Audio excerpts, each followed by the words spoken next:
सोपं करून सांगते. लग्नाशिवाय एकत्र राहणं म्हणजेच लिव्ह इन रिलेशनशिप. समाजाच्या नजरेमध्ये हे आजही वादग्रस्त असलं तरी कायद्याच्या नजरेमध्ये याची स्थिती काय आहे हे पाहूयात. सद्यस्थितीला भारतामध्ये यावरचा कोणताही स्वतंत्र असा कायदा नाहीये. तरी सुद्धा सर्वोच्च न्यायालयानं वेळोवेळी दिलेल्या निर्णयांनी लिव्ह इन मध्ये राहणाऱ्या जोडप्यांना आणि त्यांच्या मुलांना काही महत्त्वाचे अधिकार दिलेले आहेत. आज आपण याच अधिकारांचा सविस्तर आढावा घेणार आहोत. सगळ्यात आधी हे समजून घेऊयात की लिव्ह इन रिलेशनशिप भारतामध्ये बेकायदेशीर नाही. सर्वोच्च न्यायालयानं स्पष्ट केलंय की जर दोन सज्ञान व्यक्ती आपल्या संमतीनं एकत्र राहत असतील तर तो त्यांचा जगण्याचा अधिकार आहे. पण प्रत्येक एकत्र राहणं म्हणजे लिव्ह इन नसतं.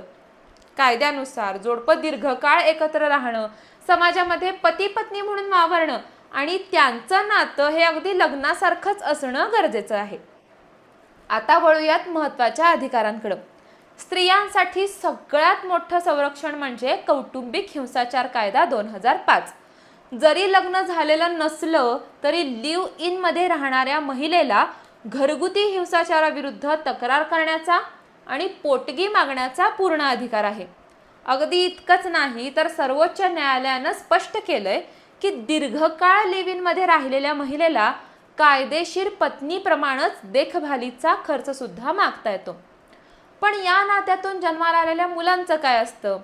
आता हा प्रश्न सगळ्यात महत्त्वाचा आहे, कारण सर्वोच्च न्यायालयानं अनेक निकालांमध्ये हे ठामपणे सांगितलं आहे की लिव्ह इन मधून जन्माला आलेली मुलं ही बेकायदेशीर नसतात.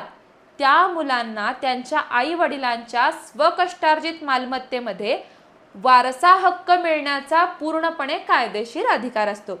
जरी पालकांचं लग्न झालेलं नसेल तरी मुलांचे हक्क नाकारता येत नाहीत. मात्र एक गोष्ट लक्षात ठेवा, लिव्ह इन रिलेशनशिपमध्ये राहणाऱ्या जोडप्यांना हिंदू वारसा हक्क कायद्यानुसार एकमेकांच्या संपत्तीमध्ये थेट अधिकार मिळत नाही, जसा पती पत्नीला मिळतो. तसंच जोपर्यंत कायदेशीर घटस्फोट झालेला नाही तोपर्यंत विवाहित व्यक्तीनं दुसऱ्यासोबत लिव्ह इन मध्ये राहणं हे ॲडल्ट्री किंवा कायदेशीर अडचणीचं कारण ठरू शकतं. थोडक्यात सांगायचं झालं तर भारतीय कायदा बदलत्या काळासोबत लवचिक होतोय, जेणेकरून कुणावरतीही अन्याय होऊ नये.